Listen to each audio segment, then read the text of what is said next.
2 months ago we started this journey of farming these cabbages, and I've thought why not share the steps that we took to get here, and in the long run I believe I will inspire someone who's looking for this kind of information. Our cabbages are spaced 40 centimeters between the rows and between the plants. Spacing is important so that you get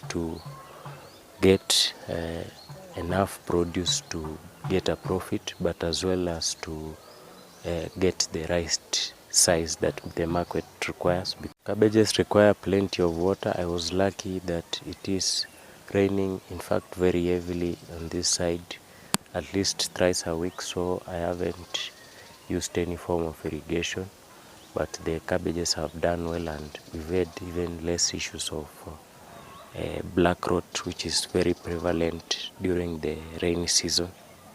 Nutrition is important, and we've been giving our plants foliar applications as well as calcium ammonium nitrate. Precisely, we've done 2 applications of calcium ammonium nitrate and 3 applications of foliar. Need to manage the weeds, especially under rain-fed farming, because the weeds will be coming up very fast, and therefore you need to make sure that you weed your plots in time. From starting the cabbages to getting here, I've done at least 4 weeding. You need to be controlling the aphids, which may result in culling of your leaves, and your cabbages may refuse to form heads.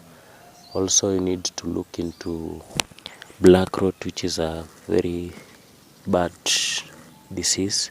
You can control it by ensuring that your plants have been started from certified seeds, and also there is proper drainage in your field, and also you've done weeding.